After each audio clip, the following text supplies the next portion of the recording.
किसी ने बड़े कमाल की बात कही है कि आस्था की असली परीक्षा तब होती है जब हम प्रभु से मांगे और हमें ना मिले, लेकिन तब भी हमारे हृदय से प्रभु के लिए धन्यवाद निकले।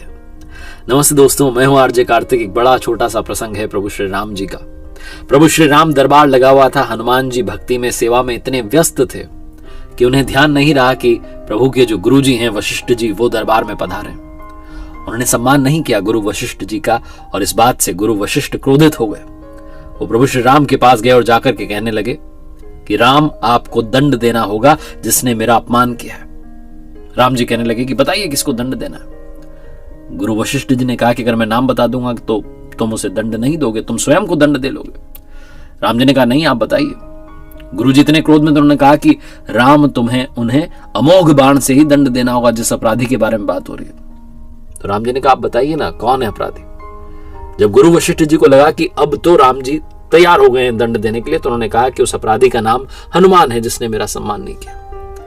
प्रभु श्री राम ने गुरु जी को कह दिया था, गुरु जी की आज्ञा थी तो उन्होंने माना। उन्होंने कहा कि ठीक है, कल संध्या सरयू के तट पर हनुमान को मैं अमोघ बाण से दंड दूंगा। अमोघ बाण जो कि सबसे शक्तिशाली। हनुमान जी ने जब यह सुना तो बहुत चिंतित हुए, अपने घर गए। माता अंजनी ने देखा कि जो पुत्र है वो बहुत चिंता में है, तो पूछा।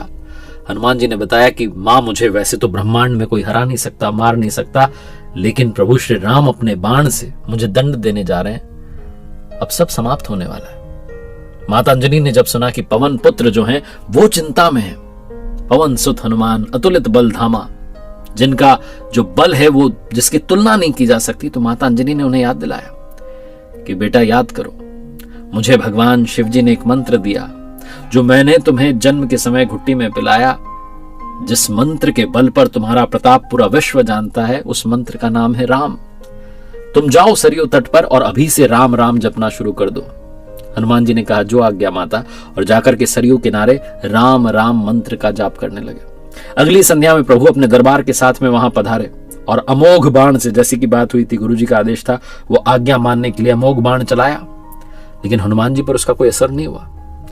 गुरु वशिष्ठ जी को लगा कि शायद राम जी जो हैं वो दंड सही से दे नहीं रहे, तो उन्होंने कहा आप क्या कर रहे हो, आपकी शक्ति क्यों जो है इस्तेमाल में नहीं आ पा रही, प्रयोग नहीं हो पा रही है, उसका असर नहीं दिख रहा। तो राम जी ने कहा कि हनुमान जी एक मंत्र का जाप कर रहे हैं और उसी की वजह से अमोघ बाण भी असर नहीं दिखा रहा। गुरु वशिष्ठ जी ने पूछा मंत्र क्या है, तो राम जी ने कहा वो राम राम जप रहे हैं। गुरु वशिष्ठ जी ने प्रणाम किया और कहा कि दरबार छोड़कर, नगर छोड़कर आश्रम में जा रहा हूं, मैं भी राम राम ही जपूंगा। इसकी महिमा राम से भी बढ़कर है, राम से बड़ा राम का नाम, इसीलिए कहा गया है वो नाम जो पत्थर पर लिखा हो तो पत्थर तैर जाए।